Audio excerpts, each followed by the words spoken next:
stop before you start to partake of any more holiday food.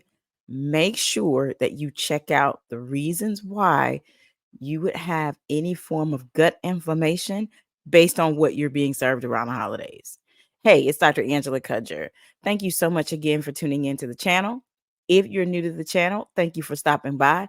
In today's video, we're going to go over the different signs of gut inflammation, especially around the holidays with all of the food and drinks that are going around. And we're going to make sure that you know exactly how to fix it. If you're a returning subscriber, thank you so much for being here. Your likes, your shares, your comments, your subscriptions to this channel, and the ability to have your notifications on means the world to me. Now, I'm going to jump into the content, but remember, December is the month of perpetual gift giving. I've already given away one gift, and I want to give away another one preferably before New Year's Eve.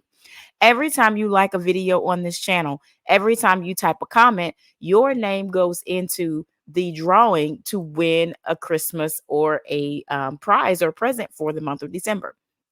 So let's get ready to jump into the content.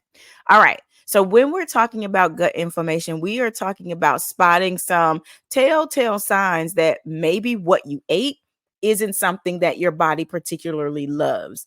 There are a few different signs, and some of them are immediate. Some of them I like to tell people wait at least 20 minutes after you've eaten so that your body feels satiated and you can start to see if there are any signs and symptoms of inflammation.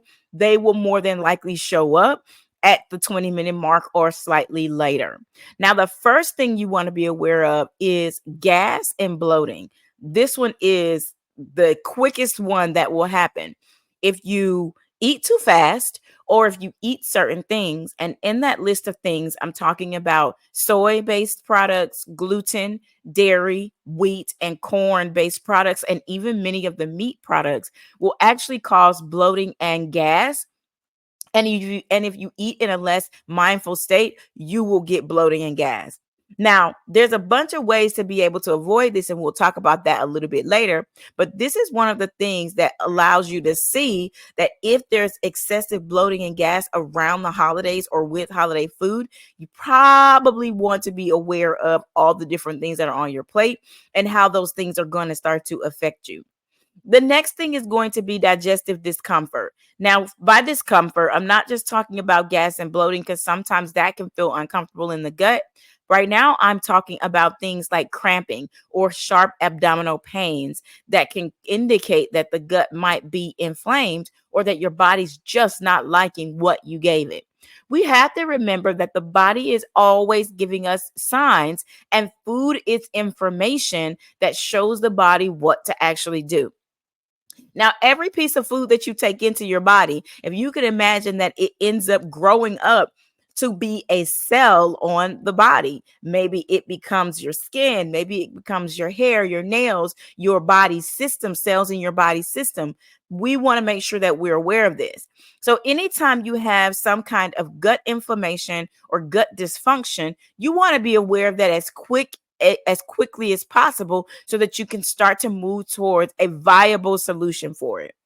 The other one, besides digestive discomfort, pains, and different things like that, you definitely want to listen to your body if you have any of these, is going to be irregular bowel movements. The gut is designed to consistently move things out of the body in the form of waste. Anything that's put into the body that can block this, stop this, or prevent this, we must be aware of. So when I'm talking about bowel changes, I'm talking about irregularities. I'm talking about both ends of the spectrum, constipation and diarrhea, because both of these are telling us specifically what might be going on with the gut. If the gut is less hydrated, the person may see signs of constipation or bowel irregularities.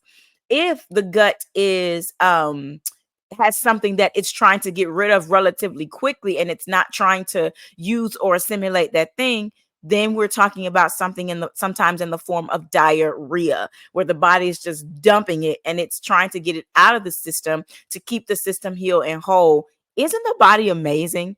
So those kinds of things happen. So let's talk a little bit about how you actually fix these, because those are the top ones. You'll end up with gut irregularities over the holidays. Some people end up with digestive discomfort, and then some people have bloating and gas.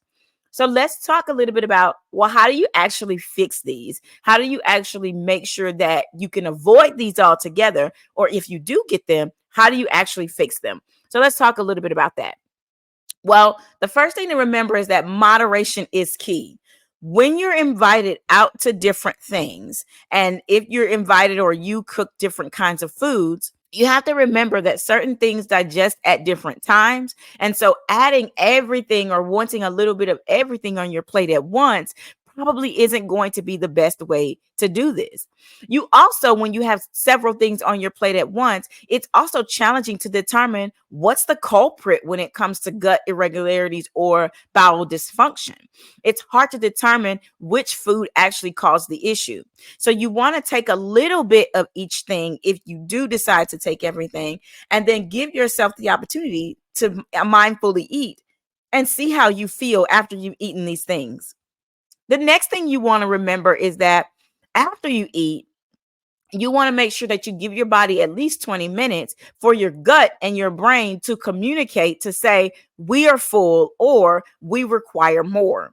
So as soon as you're done eating, the last thing you want to do is jump back in the food line to get more food.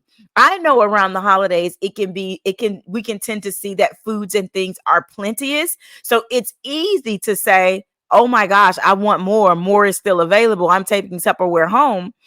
And so we want to make sure that our bodies know that we've had enough. And that only happens after about 20 to 30 minutes of eating, where your body says, I'm satiated, I've reached satiety, I can actually now rest, and I don't need it or require anything more.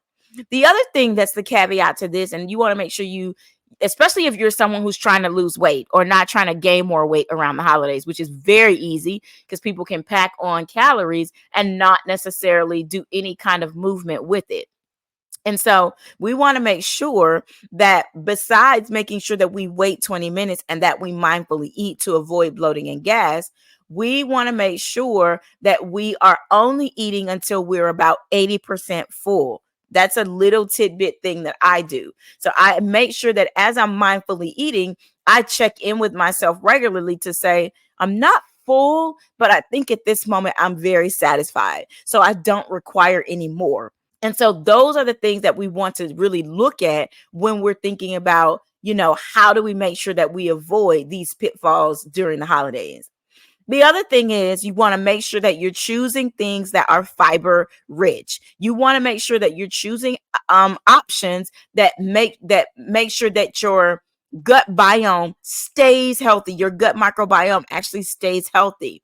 And these are the types of foods that are going to be your fruits, your vegetables, and your whole grains. I know meat is not included in that.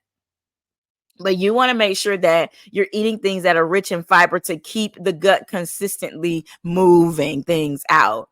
And then on top of that, the third thing is you want to make sure that you're staying hydrated. A dehydrated gut does not serve anybody. And so we want to make sure that around these holidays, you're drinking more than enough water, especially if you're taking in excess amounts of salt. We want to make sure that we're not taking in those things, but that we are hydrating properly as well. And then the last thing, besides mindful eating and paying attention to what we eat, it's making sure that we consider things that have probiotics in them to make sure that we're nourishing our gut as well. And these are going to be things like your yogurt, kefir, and fermented vegetables like kimchi or cabbage in kimchi, right? And so we want to make sure that around these holidays, though we're indulging, number one, we put our emphasis on the connection of the people that we get the opportunity to live and be around. And number two, that we make sure that as we eat, we're as mindful as we can possibly be concerning the foods that we put in our bodies and the overarching goal of staying fit and healthy during this holiday season. Listen, I hope you got something amazing out of this video. And if you're catching this video before Christmas Eve, I hope you have a beautiful holiday season in any way that you choose to celebrate. If you use these tips already on a regular basis, hit me in the comments below and let me know which ones you actually use and which ones you enjoy on a regular basis throughout the holiday season. If you love this video, please consider subscribing, liking, or commenting, kind of something like this.